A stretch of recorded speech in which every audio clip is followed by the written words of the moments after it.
Are we rolling? Yeah. Yo, what's good, y'all? It's Suni MF, and welcome to my motherfucking podcast. I got my dog, Mike. What's good? You know what I mean? VP marketing over at Capitol. Yeah, I know I got some top guests, you know. I'm really happy you came through, man. Yo, thanks for having me. Appreciate it, man. This man is dope as fuck, dope energy, and just want to, just talk about, tell everybody what you got going on. But let's just start with an introduction. Just tell them, how you got into the game and stuff. Yeah, I mean, first of all, I got to give a big shout out because I don't want to get too much into it, but we met in Atlanta. I know, right? What was that? 2 years ago? Yeah, maybe about 2 years ago. Yeah. About 2 years ago, one of my artists was shooting a video down there, Robin Hood Trey. Shout out to Robin Hood. Shout out to my dog, Robin Hood Trey. Yes, sir. And we was on set. Just I know, right? Yeah. Doing our thing. I think that weekend we shot 2 videos. Yep, 2 videos. Yeah. 2 videos back to back. It was like a Friday, Saturday. Yeah. And actually, it's crazy. It was right before Christmas. Yeah. It was right before Christmas. And I remember I went straight from Atlanta back to New York, back home. And, you were flicking it up. You had the B-roll going, everything. I was like, oh, she on top of her shit. Okay, appreciate all right. it, man. And then we connected, and then I remember I saw you sent back all the B-roll footage and everything like that. And I was like, okay, she kind of nice with it. Yeah. I was like, okay, she get a little busy, all right. Yeah. And then fast forward 2 years later, all of a sudden I'm getting hit up on the gram. You hit me up like, yo, I'm in LA, what's up? What's I'm good? like, yo, wait, what? She like, yeah, I done moved to LA. I'm like, shit. So then when I had the barbecue, I was like, yo, you gotta fall through for the. I appreciate that, man. I really appreciate that invite. Of course. So I was like, yo, come through to the barbecue. Yeah. And I'm like, yo, so where you staying in LA? Like, what part of LA you in?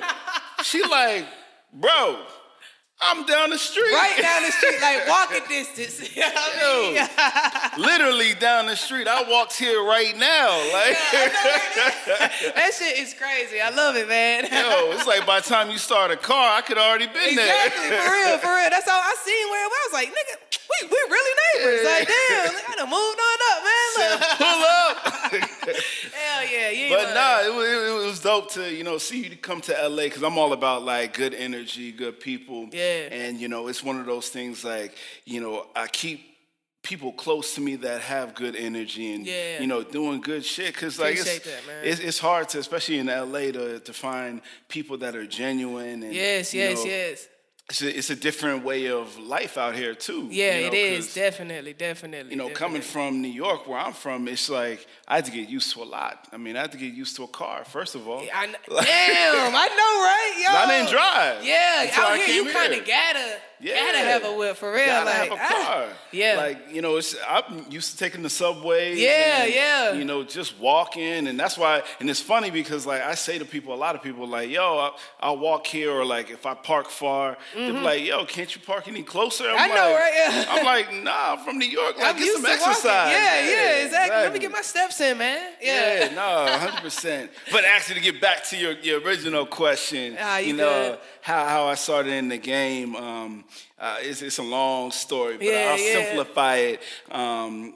Back in the day, I don't know if you remember Carson Daly. Yes, I do. TRL. Yes. Damn. Shit. All right, yeah. Carson Daly, TRL. He actually started a record label. It was called 456 Entertainment. Okay. So him and John Rifkin and his brother Steve Rifkin had Loud Records, and they were credited for inventing the street team and everything like that. They signed everybody from Wu-Tang to Big Pun to Mobb Deep. Damn. To everybody was on the label. So they branched out and they did a partnership with Carson Daly and started another indie label. And that was my first internship. Damn. First internship. Wow. I won't tell you what year it is. I don't want to age myself. I was about to say, yo, how old was you, bro? Carson Daly TRL, that's crazy. Yes. That's lit as fuck. So that was my first internship, and I was in college at that time. What school you went to? I was in PA at Robert Morris University, and I would go back home to New York, and in the summers when I was home, I would intern at 456 Entertainment. Damn, okay. And what the hell you doing there? Originally, I was an A&R intern. Oh, so, damn. Yeah, that's what's up. I was an A&R intern, and it's crazy because I applied for the internship online, and this was probably the year before I started the internship. And I'll never forget the Samantha Pogue. She was my boss at that time, and she was like, "Oh, we don't have any internship spots available, but stay in touch, and maybe it's something will open up, or if not, next year." Yeah. And it's something that a lot of industry people always say: stay in touch, and the amount of people that actually stay in touch, yo, you ain't lying. Super slim. You ain't lying. Super slim. I be like, damn, was it me? Like, what did I say? I be replaying shit back in my head. Like, damn, I probably should never said that joke. It was a little racy. So I actually stayed in touch. So I would hit her up every month or two, like, hey, how you doing? Just checking in. Yeah. And then she was like, oh, I like the consistency, and you being persistent. Yeah. So she was like, actually, and it was the following summer, she was like, we'll put you down for an internship. That's what's up, man. I got the internship, and literally it was a small indie label, so I was doing everything. Everything, pretty much, so it was like, shit, you know what, you can actually do everything I was doing like the smallest of the smallest jobs to the, some stuff that probably they shouldn't have had me doing, but they trusted me at a certain point. Was like, yo, Mike is on his stuff. He knows what he's doing. So, and I remember this one time, I don't know if you remember Bam Margera from Jackass, from the show. Yeah, so I remember the show. So he was one of the main characters on the show. Okay. And he was living in Pennsylvania at the time, and he had his own show on MTV, and they were like, and he was signed as an artist. So, he had artists that he was signing to him, and he was making like a compilation type of album that the label was putting out, and they had like various artists from all over that were under him. Yeah. So they were like, we need you to go to PA, and this is from New York. They were like, early in the morning, I get into the office. I'm like, okay, all right, what's up? What's good? What are we doing today? What's my duties, my task? And they were like, we need you to go to Philly today. And I'm like, oh, all right. Yeah. For what? And I mean, Philly's not that far. It's only 2 hours from New York. Okay, So they were like, either we can rent you a car, because, like I said, no one has cars. So if you want to go somewhere, you either rent a car, take the train. But he lived in the suburbs. So actually, one of the other interns, she was from Connecticut, and she so happened to have a car. And she was like, oh, well, I can drive if you guys just give me some gas money. So we went down to Interns Philly. Getting the job done. Look. Yo, getting it done. And it was the craziest thing. She was, they just needed me to go to his house. And I can't remember, but I think it was like they just needed him to look at the artwork, because he never really checked emails or anything like that. Like, artists, that's the shit So, and I think it was like, yo, we just need him to see this and approve it to say yes or no. Wow. And I'm like, damn. So I'm literally, I got a CD in my backpack, and all I need to do is just show this man that CD so he can open it up and say, okay, this is dope. I like the way it looks. Approved. Yeah. So we drive 2 hours down to Philly, outside of Philly in the suburbs. And then it's funny because at that time, that's when the show was really big. So we drive up on his like farm, ranch type of thing. Yeah. And I'm like, yo, I remember this from the show. And I see a car that's like blowing up in the backyard. And I'm like, yo, I'm like, yo, that's the car they blew up. I'm like, so long story short, his mom and dad come out, and I'm obviously you know them from the show. And I'm like, oh shit. So then they're like, oh yeah, he's in the back. We'll show you where he is. Super nice. They're like, you want something to drink, food, this and that. We're like, oh yeah, no, we got to get back up to New York, so we'll just make it quick. We don't want to intrude too much. Yeah. So we get there. I think he was in the basement or his area or whatever.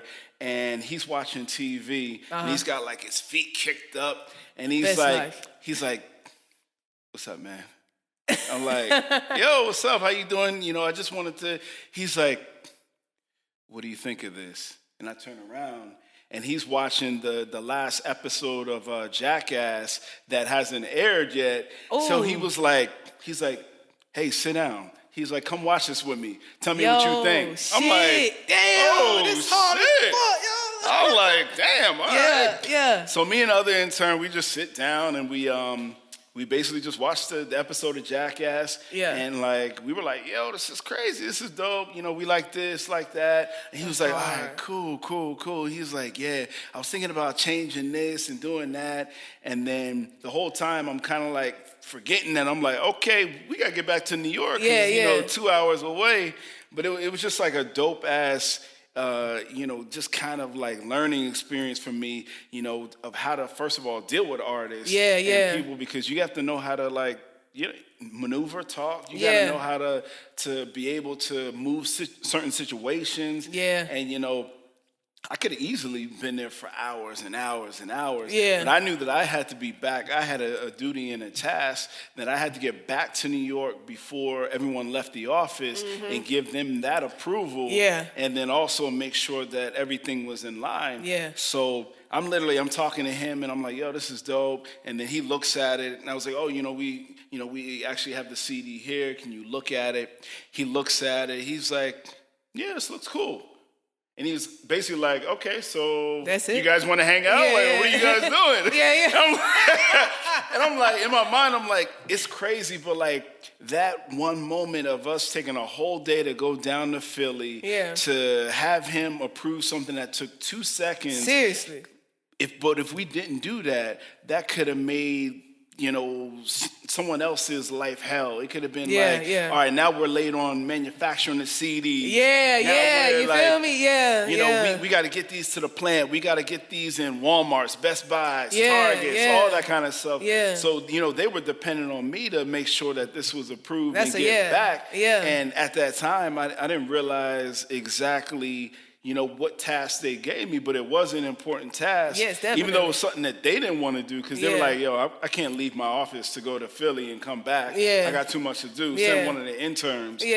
But it so happened to be an important task, you know, with that. So, you know, I came back to New York. And they were like, yo, good job. And they were expecting me to like, I don't even know, to get wrapped up in some type of prank with Jackass.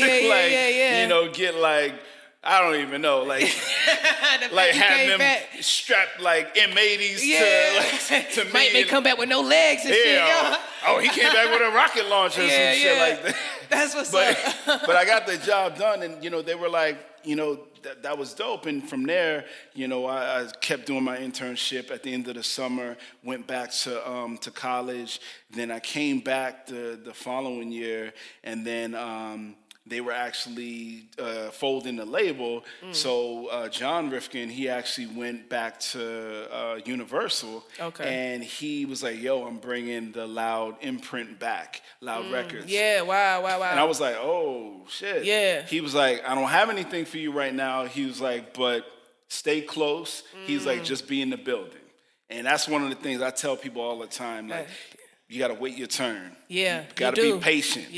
Got to be patient. You do, So I went up in Universal building. You know, just the fact, first of all, that I was in the building. Hey, man, I know, right? Like, yo, you ain't lying. I wasn't getting paid. Come on. I didn't have a position. It didn't matter. I was in the building. You ain't lying. Just being in the building is surreal. In the building. Whew. I was up in the building like 3 or 4 days a week, and I would just come up, just help them with whatever they needed help with. And then that turned into an internship for the GM of Motown at that time, Andrew Kronfeld, and then from there it just kept snowballing. Where his assistant went on vacation for 2 weeks, and he was like, "Hey, do you want to be my temp?" And I was like, heck yeah. Like, I ain't getting paid right now. I was going to ask that. So with all these internships, were you getting paid or it was free? Hell no. Yeah, because, you know, everybody, free. Free. $3.99. free. Because, you know, that's a big topic nowadays, how they say a lot of people don't like to intern or work for free. I be seeing that conversation a lot. But I always thought, I mean, that's part of that's how you pay your dues. That's paying your dues working for free. You know what I'm saying?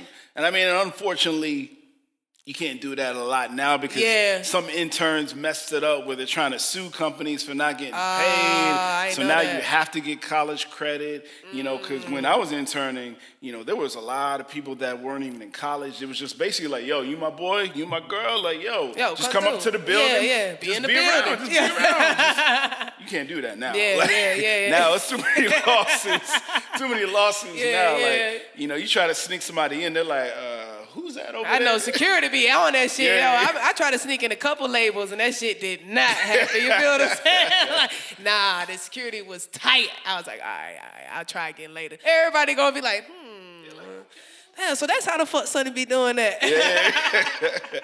But yeah, like I was there, and then I went from like his temp, and then there was actually a position open at Republic Records as a marketing assistant. And at that time, he was GM/A&R. And he was basically running the whole Motown Records and Universal Records at that time.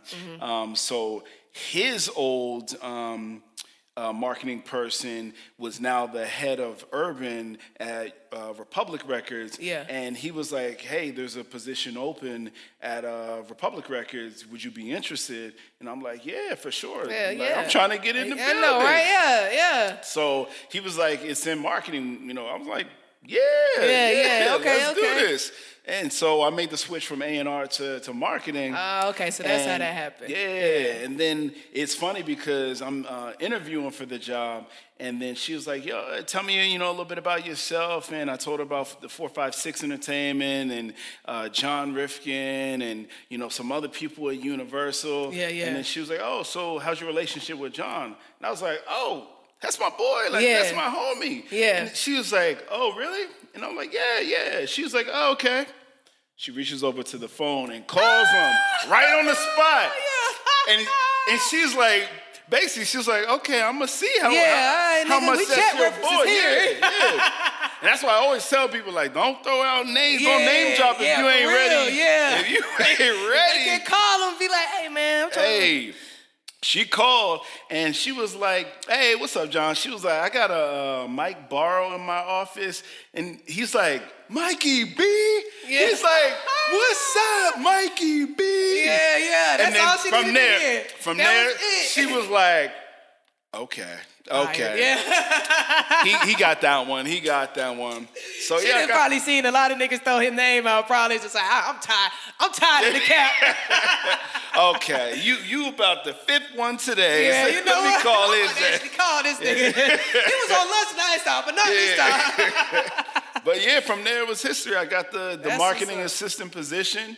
And literally just climb my way from marketing assistant to marketing manager to regional to director to senior director to VP. And, you know, it's one of those things that I always say, like, you always got to take time to look back, you know, of where you came from, because everyone is always looking at that next step. You're always looking at, like, all right, I need to get here. Then I want to get there. I want to get there. And it's always important to look back to see how far you've come. Yes, because we in a field where it's like, I got to get, like you say, got to get that. We forget to celebrate once we reach that fucking level, because we be, all right, that's crossed off the list. Now it's time to get that. And that's how we be like, damn, I work so much. And boom, we got to make sure to celebrate. And like you said, always look back, because that's how you know you growing, you know what I mean? Gotta compare, like, to yourself to yourself, not 100%. To nobody else, you know what I'm saying? And it's important too to take time for yourself too, because a lot of people, and you know, I was definitely guilty of it. Like, I never really took vacation until probably like 3 years ago. Damn, like, work. I would just work. And like, I would kind of put on a pedestal, like, I've never taken a sick day. I've never taken a vacation day. Now I look back, I'm like, you dummy. Like, I know, right? Like, what the fuck was you thinking? Nigga, you just let that paid time just vanish? Yeah, like, the shit don't add up. You know what I mean? But, I mean, you don't get me wrong. You got to put your work in. You got to work hard. But take time for yourself. Resting and vacation, that's still very, very, very much important. It's important for your mental, exactly, too. You know? Exactly. You got to release, you know, and I'm not saying get reckless. Like, I've seen some people that are always on vacation. Yeah, like nigga, when are you ever in the office? Like, damn, your reply automatically bounced back. Hey, I'm not in the office right now. I see, nigga. Like, damn, okay. Must be nice. I know, right? Shit. Man, this nigga in Mexico now? Shit. Yeah. This nigga was vacation before the pandemic, man. Yeah, exactly. That's what's up. So, being that you started as like, you know, A&R, what made you just continue to stick with marketing? Was it transitioning hard from A&R to marketing, or? Nah, I mean, I feel like it was easy because at the end of the day, everybody's an A&R. Yeah, like, right. Yeah, I know, right? Yeah, I'm glad you said that. You'd be surprised, like, how many artists get signed from people that aren't A&Rs. Obviously, A&R, that's your job. Yeah. It's a look for new talent, but it doesn't just come from A&Rs. Yeah. It could come from an intern. It can come from somebody in marketing. It could come from a janitor or a mailroom person. Like, as long as, like, the music is hot and like it makes sense like of who the artist is and like, you know, there's certain things that are happening with the artist. It makes sense to sign them. You don't have to be A&R. Yeah. That's what's up. That's dope shit. Yeah. Damn, man. So as far as like, so right now, you know, VP marketing at Capitol. And so what are you overseeing right now? Like as far as like people's projects, are you marketing and like everything like that? Like what? I mean, you know what? And I'll kind of take it back, you know, for my role. So I'm a product manager. So basically, the easiest way to understand what I do is I'm the in-house manager for my artist. Okay. I help my artists navigate the building, and I'm their manager within the building. Okay. I'm quarterbacking the whole project. Damn, okay. I'm, you know, making sure that all the pieces are coming together from publicity, radio, digital, from video to photo shoots, and, you know, with everything, I'm getting granular. I'm really digging into making sure that, like, okay, you know, what's the styling gonna look like for a video or a photo shoot? Yeah. Where we're doing it, you know, I'm making sure, okay, if we're wearing that beanie or we're wearing shoes or jackets, let's get our brand partnership team involved so they can reach out to Carhartts, to Nike, Adidas, whoever it may be, or if it's a female, it might be a makeup brand that we might want to do something with, and really managing that artist inside the building and working with their manager that's on the outside to make sure that we're aligning that goal for that artist so that we can blow them up. That's what's up. And, you know, I've done it for a wide bunch of artists, you know, from, you know, Migos to Lil Yachty to the QC brand. You know, I've worked The Weeknd in the early days, Taylor Swift in the early days. Cash Money was a big part of my career. Damn. So I did all the early Drake, Nicki, you know, a lot of the Cash Money stuff, you know, I did at Republic and was part of the marketing team. So, Sheesh. So, were you a part of the Pink Friday? Yeah. Oh, that's hard. That's hard. I love that rollout was dope. Yeah. And that's the best feeling for me and with my job is I love when we first sign artists that no one knows. Yeah. And then you take that same artist maybe 3 years and you're building them up. 3 years, they're selling out arenas. They're on global, international tours. And you're like, yo, like Jay said, that marketing plan was me. That's what's up. That's hard. What is the worst marketing that you feel like you did and then I was like, damn, that kinda... I wasn't expecting that shit to happen. It was like the plan was great, but it just didn't work. And what do you blame it on when it don't work? You know what? And it's crazy that a lot of people don't realize that a label, what we do is we sign 1 million acts to hope that only a few break. Damn. Because that one that breaks out of 100 or 50 or whatever it is will pay for all of those others that didn't make it. Damn. So most artists, and I hate to... It's like the good cousin, the talented cousin everybody rooting for. Yeah, exactly. But think about the talented cousin that's on every block. Yeah. And you're competing with every other artist that's talented around the world. So it's like, it's a lot. So a lot of artists don't make it. And it's like, you know, for me, I take my artists to heart. Like, I pride myself, and I want to give my all to marketing my artists to blow them up, because at the end of the day, they only have one career. Yeah. I have multiple artists, and I've been doing this for a long time where I've worked a lot of artists, but that one artist, if I don't give them my all, that's all they got. Yeah. So if they don't make it, then they might be back on the block. Yeah. They might be back on the subway playing the guitar. Damn, you know, so I have to make sure that I give everything, I have as a marketing person, and make sure that also too, because my priority is not everybody else's priority in the building, you know, because, you know, I have to make sure that people are excited, and not even just in the building too, like, everybody, as far as fans, industry people, like, I have to make sure that when we're doing meetings with Spotify, Apple, Pandora's, whoever it is, Tidal, you know, that I'm exciting them. Yeah. And if I have friends and the gatekeepers that work over those platforms, then I'm hitting them up and say, yo, I got this new artist. She or him is dope. Like, yo, you got to check for them, you know, and hyping it up. Because, like I said, I'm their manager inside, so their manager on the outside is doing the same thing, but he or she might be doing other things, you know, that are, you know, for the artist. But I have to make sure that I'm making sure that the staff inside the building is hype.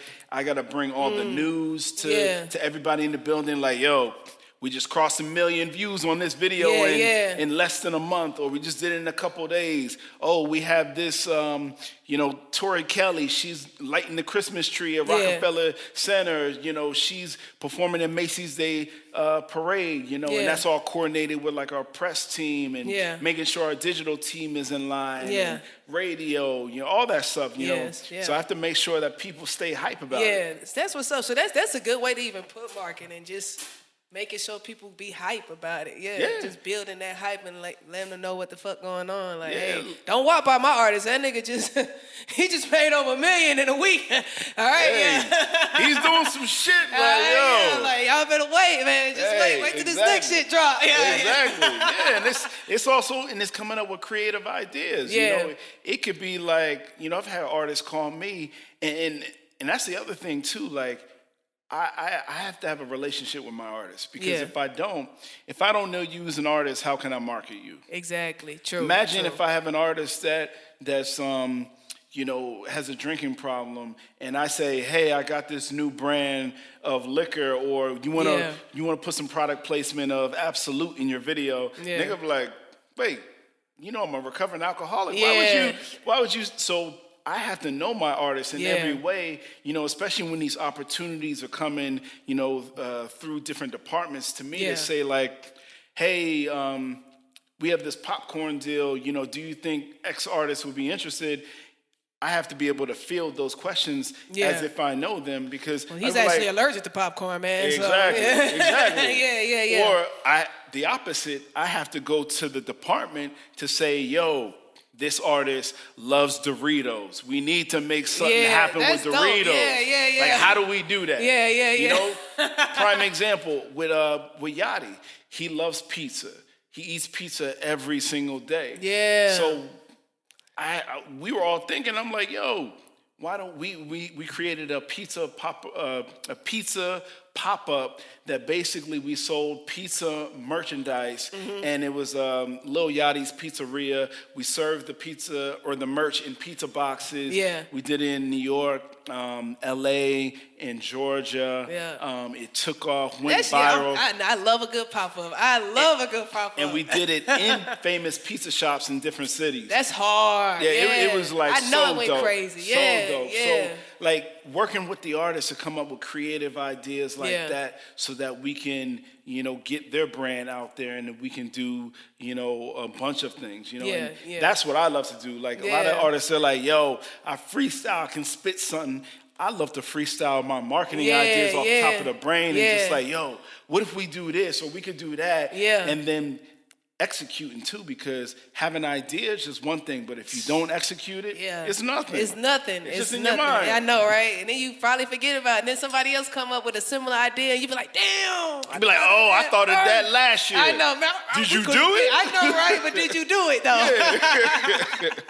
You ain't lying. That's what's up. So to go back, like you said, you got to know your artist brand in order to market them. A lot of people confused. I know I used to be hella confused, like branding and marketing. Like it's the same thing. But now that I've been, doing the independent shit for a minute, I finally realized it take a minute to realize what the fuck it is. So, it takes a while, I will say, for artists to know their brand. Like when you are trying to figure out your brand, what do you think an artist really needs to tap in to really figure it out?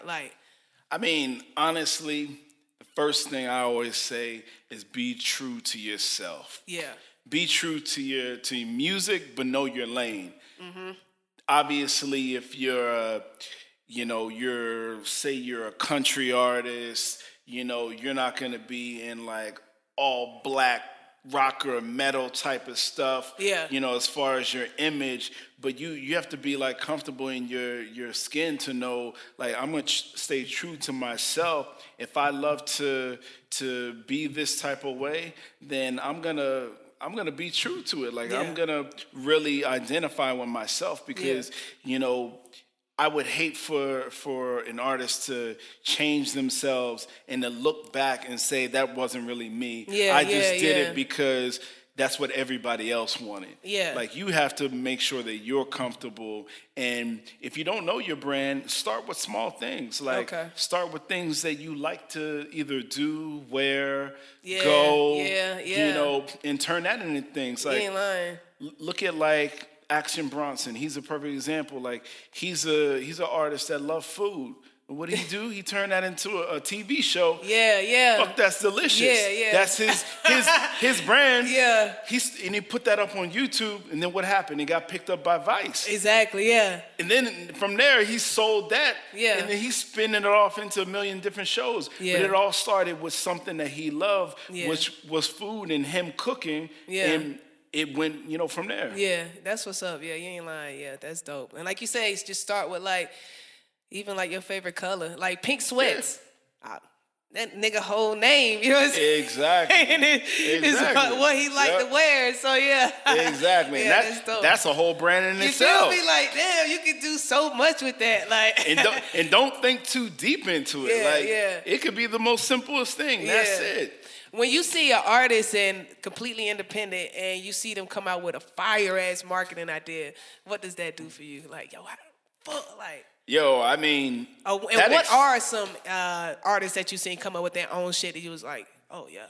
I mean, I love great campaigns. Yeah. I love to look at not even just music. Yeah. I love to look at, movies, to video games, to anything outside of music, and see how they're doing it, so then I can bring that into music and do it better. Yeah. And I've seen some campaigns where I'm just like, okay, that's dope. Yeah. Dope. Because you look at every other industry, music, we're the cool kids. Yeah. Everybody, it could be a Pepsi commercial, Doritos commercial, they want Post Malone. Yeah. They want The Weeknd. They want our culture. They want our artists. Definitely. So it's we have to tap into what they're doing too. And you look at sports. There's a world, and I don't think that anyone is tapped into it fully, but there is a world out there where we can all coexist and make it work, where the sports players are in with the musicians, and the musicians are in with the artists, and it doesn't just have to be social media, or just LeBron James listening to a record, and then it's okay, this is dope. Yeah. and then that's it. Yeah. Like there's so much more that can be done. Yeah. And I think that everybody looks at music and they're like, yo, they're the cool kids. I want to know how I can get in there. Yeah. So you said you was a part of the Pink Friday. Yeah. All right. So how did that come about? Like, I know, of course, knowing her brand, like, was that her idea and then you guys just kind of like, boom? I mean, that's another example of an artist, her favorite color. That's what it came from. Literally, like, all right, my favorite color pink. Let's do something with it. Her favorite color is pink. Yeah. So it's like, okay, how do we create this whole world of pink series, of pink, outfits, her being a Barbie, everything like that. Yeah, pink Barbie just went hand in hand. Everything. And it's like, that's the hardest thing to do is to create a concept around an artist. But when you get it right, you'll know because everybody around that will be like, yo, that's dope. Or they won't even realize that they're ingrained into that pink culture, or it could be whatever that is for that artist. Yeah. It could be Lil Yachty and pizza, and he's helping another brand sell more pizzas or more cereal, or it could be whatever it is. Like the artists help shape the brands, and because we're the artists are moving the needle, for a lot of things. So definitely having that brand identity is important. Like I said before, don't think too deep into it. Yeah, I know. Yeah, that's really key.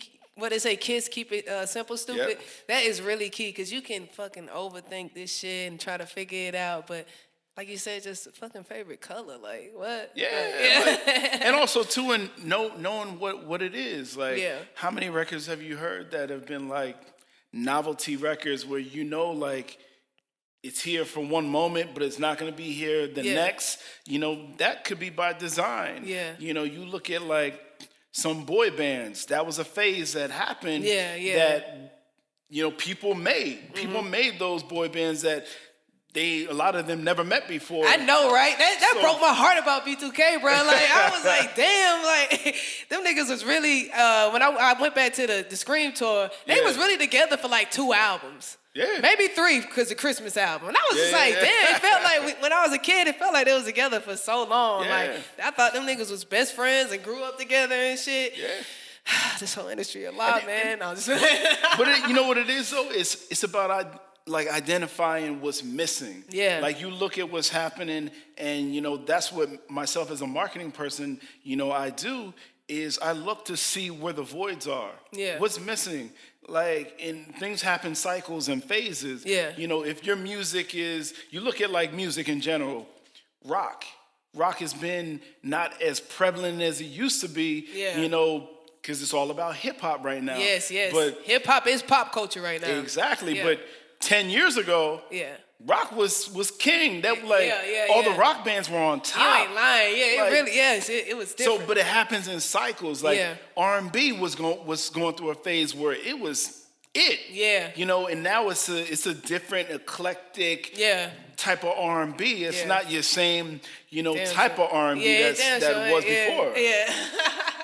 You like the new R&B or the old R&B? What's your? I like both. I like music in general. Yeah, I know, right? I love good music. Like people ask me a lot of times, like, "Oh, what's your favorite type of music?" Like, I could go from Etta James to The Weeknd to Beethoven to whatever, as long as it's good music and it fits my mood at that moment, and it gives me inspiration too. Yeah. Because a lot of times, especially with COVID now, like I'll walk around my area and I'll just listen to new albums or listen to old music just to get some inspiration on what I want to do or like what's happening in my life, and it might spark something where I'm like, damn, wow, okay. Yeah. I forgot that maybe they did the Pink Print album or this artist, their rollout for that was super, super dope. Mm-hmm. How can I reinvent that and do it, in a new way? Yeah. I know. I love to reinvent. Like, if I was a producer, I always say I'd probably be heavy on the samples, just like reinventing the sound and shit. I'd probably be hit maker. You know what I mean? Hey, there you go. Might have a new calling. Yeah, because I feel like a lot of people like things that's, familiar to them, Yeah. like something they, relate to.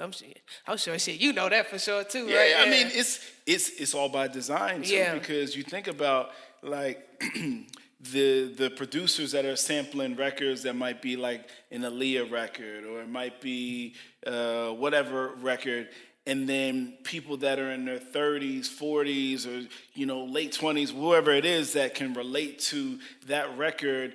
Ron Isley, like I said, Aaliyah, it could be R. Kelly, it could be whatever. Yeah. Jay-Z, they'd be like, oh shoot, dang, I know that sample, I know Yeah, that song. yeah, but yeah. it's a new sample that's been flipped, and you're like, oh shoot, dang, Sweetie, she from the Bay, and she flipped E40. That's hard, Is, yeah. So it's that familiarity that gets you hooked to the music. Yeah, you ain't lying about that.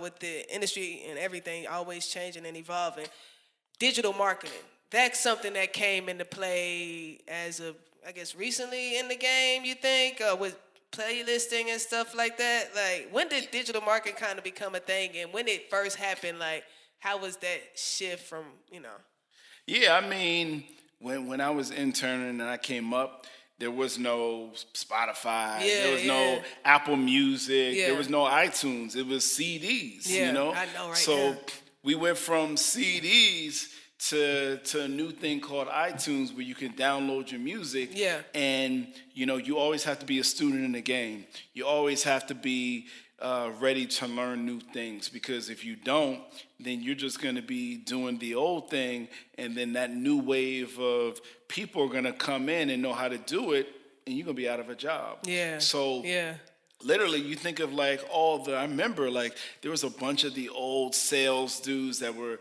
used to being on the road and, selling CDs, going into the Walmarts and all that stuff. Damn. Like, all right, that was a whole job. How many CDs you want to buy, or how many you going to order? Like, shit. With iTunes, that eliminated that, So, and then they even went from, and I remember like when it was making that transition, it wasn't even called digital marketing, it was called new media. So the new media department, it was digital marketing, but it wasn't what we have now, because there was no Instagram. There was no, platforms like that, like TikTok. There was none of that. Yeah. So it was ringtones. It was like, damn, shit. Because, when the ringtones came about, I know, right? That was like, everybody was like, oh, this is new. This is like, because I remember Soulja Boy, they was making a big deal about his ringtones and shit. Exactly. Damn. People are getting, I remember, I won't mention any names, but I remember when I was working at Universal, there was a dude who was, he was the head of the ringtone department. Ringtone department. But he was the king, because ringtones were the stuff was the back shit. then. Like, yo, he had so many plaques in his office from ringtones. Like, he could do no wrong, because he had every single ringtone going platinum. He was like, okay, I got this from Cricket. I got this from fucking Boost Mobile right here. I got this from Metro, shout out. And I remember he was like, I'm not even getting into it. But he was the king. Yeah. And that was like part of the new media department. And then obviously ringtones went away. I know my nigga was heated.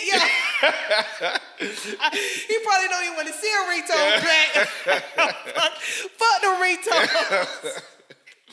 Yo, that's crazy. The fucking wow, and then just that department went away, and then it morphed into something else where it was like, the iTunes downloads, and then from iTunes downloads, it morphed into Apple Music streaming and Spotify streaming, and I remember we had to all learn that. We had to learn how to what streaming was and how playlist works. And then I remember there was like a huge rush of everybody going to the streaming services for jobs. They were leaving the labels. They were like, yo, we going to Spotify, to Apple, to Tidal, to this. And then you had a lot of radio people that were going to, that were in charge of these playlists. Because if you think about it, the playlist is not different than radio stations. And what a PD and MD is doing is they're programming, the playlist of the radio station to conform to their audience, which listens to ads. So at the end of the day, these playlists are programmed by people that put the artists in different sections and different genres and different playlists to appeal to the end consumer who's paying the subscription. It's all the same thing. It's just done in a different way. Wow. Damn. Man, no, that's a lot. This game, you be having to learn so much like shit. Like I shared a meme the other day on Instagram. I was like, yo, you be having to learn so much shit to be a rapper nowadays. It's really like going to school for to become a rapper. Like that's why I love this shit. I love the journey of it because I feel like it makes you into like a CEO. You gotta learn so much. You gotta handle so much business. It's deeper than just the music. As much as we try, like artists try to just be focusing on the music. Like, I just want to do the music. Then you do the music and you drop the shit and the shit don't get no views. Like, damn, now I gotta do the marketing. Now, you know what I mean? Shit, now I gotta get the graphics. So you gotta always be a student in the game. Always. And also too, don't be afraid to try something new because there's not only one way to make it to the top. Like there's so many artists that had to go this way, to go that way, to go that way, to go this way. And people are like, all right, well, I got to get my song on radio. I'm gonna make it. That shit, bro. Man. Like, not it. I used to think that too, though. Then I had a homie who had a song on the radio and ain't shit happened. I said, okay, so that's obviously not, that don't mean shit. Because radio just in your little local ass town, you feel what I'm saying? So, Yeah, there's so many different things that you need to build up. Like, okay, you might have your song on the radio, so then what does that mean? So for me as a marketing person, okay, song is on the radio, I want to check Shazam. Because when people listening to the radio, they're Shazamming it. Or when they're watching TV, they don't know what song it is on TV. They're Shazamming it. So then they see who it is on Shazam. Then what do? Do they save it to their library? Do they go and stream it? Once they stream it, like, what are they doing from there? Like, are they listening to the rest of your songs? Are they using it on their stories? Are they telling you, hey, damn, it's like a fucking, like a little, you start hearing a tree right there. It's like a family tree. Is it going over there? Like, damn, that's crazy. Yeah, it's a whole lot to fucking. I'm glad we had this interview. I'm about to drop this song, so thank you. There you go. This I'm getting my gems too, so I'm trying to help y'all out as well as get my gems that I need to be successful. You know what I mean? So stay in the building. And how you get your name? Like, might be in the city. I see that's your thing. So I was like, I was like, man, maybe he used to be a pimp. No, I'm just telling you. Maybe he was a promoter. I usually don't like to talk about this part. But I tell you, I was back in Detroit and I had some things running around with my name in their mouth. You know what I mean? You know what's funny is, like, I got my name because first and foremost, I used to be in the streets all the time. Like, I mean, going from event to event. I was going to. And actually, when I was in New York, when I was younger, I used to carry a camcorder around with me all the time. Hey. And I don't know if you remember Smack DVD. Yes. So I used to carry a camcorder around, and I started recording just like everything, being around artists, being in the studio. I would record like freestyle battles, and then one time somebody came up to me. They're like, yo, what are you doing with all this footage? And I was like, I don't know. And then he's like, yo, you need to do something with it. And I was like, you know what, maybe I should. So then I created a DVD. It was called New York's Finest. And I would feature like one big artist. And then the focus was for local artists to get on and showcase their talents and stuff like that. And the first one I had was actually with Lumi D because I'm cool with her brothers in Harlem. So I used to be with them all the time. Yeah. And then they were like, yo, come through. Like, we're shooting a video, or like, you want to interview with Lumi? And that's when Lumi was big. Yeah. So I started with her. And then actually I had the one with Tracy Morgan. We did a DVD together. And I just put all this stuff, and people would just notice me. They'd be like, yo, you're always in the streets. And then I had an artist, Kevin Rudolph, who was signed to Cash Money. One of his albums that we put out through Cash Money was called In the City. And then people just started calling me Mike B, because my last name is Barrow. So they were just like, yo, Mike B in the city. And I just ran with it. And I've had it for years and years. Even before Instagram, people were calling me Mike B in the city. Yeah, that's when you got to make your podcast, Mike B in the city. Or Mike B in the building, because your ass was in that building too. Exactly.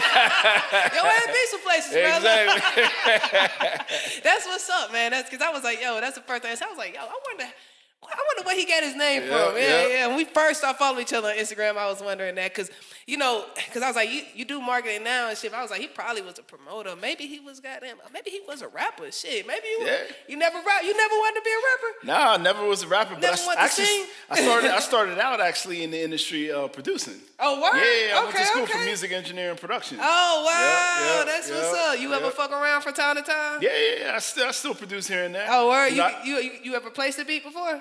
Yeah. Damn, that's hard, right? Yeah, so you so straight, man. That's my first love is production. Yeah. And then I actually out of college, I got 2 job offers from one from Universal that I told you the story about. Yeah. And then I got another job offer from Wyclef to work in his studio at Platinum Sound in New York. Whoa. So I had to choose. I was like, well, one is for music production, producing, engineering, and the other one's music business. Yeah. And it's funny, I chose. It took me a while to decide because I'm like, man, I really love production. Yeah. And I love that side, but then it came down to benefits. Yeah, health benefits. Hey, I know, being a producer. Yo, that's hilarious. And they were offering me a little bit more at Universal. I was like, well, I could always go the music business route and produce on the side. Yeah, definitely. Yeah, so that's what I did. So. That's what's up. Damn, that's good shit. That's fire, man. Be in the game long enough, you do fucking everything. Hey. Now we gotta get you to drop this rap album now. That's the only thing you missing now. I might have to get my DJ Khaled on. Just like, got my first artist about to drop this record. Another one. Might be in the city. Yo, you got a good voice for it, man. Look, we may be on to Let's something. Let's do man. it. I'm with it. That's hard, man. But I just want to thank you so much for coming through, man, dropping gems. You know what I mean? Always. Like, you appreciate it, man. Yo, always. You know what I mean? Always love. The reason I always, like, when I first moved here and I was like, damn, Capitol right up the street, I would bike to it, like, every day. Like, I don't know how, but I'm going to get in this building, man. Like, goddamn. Like, buildings, like, record label buildings, that just always excited me and shit. So then, like, when you hit me to go do that shit for touring and shit, I was like, damn, I was at the top, like, yo, I'm in this motherfucking building. Yeah. On the roof. And I'm getting paid. Yeah. My dog, man. Thank you, man. Always. My first check from Capitol came from you, man. So that's what's up. When I win my Grammy, I'm gonna be like, yo, shout out to my dog, might be in the city, man. You know what I mean? I'm gonna be right there in the audience like, yeah. But hopefully by then the goddamn pandemic will be over. So I'm sick of this. I'm ready to get out. I know, man. They done canceled the fucking Grammys and shit. I was like, I know. I knew it was gonna happen though. I knew it, but I was kind of praying it wouldn't. Cancel the Grammys. I would have got the vaccine for that shit. I would have been on the news like, put it right here. Yeah, you know they wouldn't letting that happen with Hell LA. No. LA is Hell LA would have been on. People would have been coming out like, oh, Grammys? Okay, all right, where we at?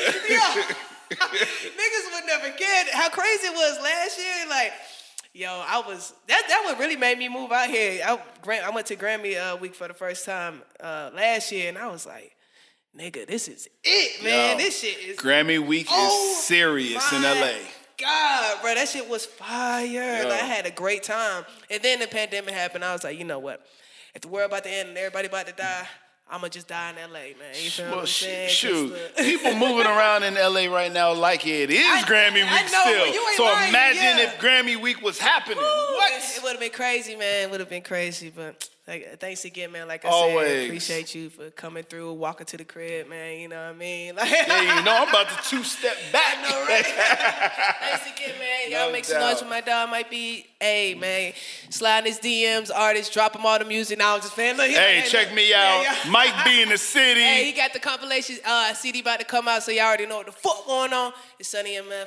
Appreciate it. Peace. Hey.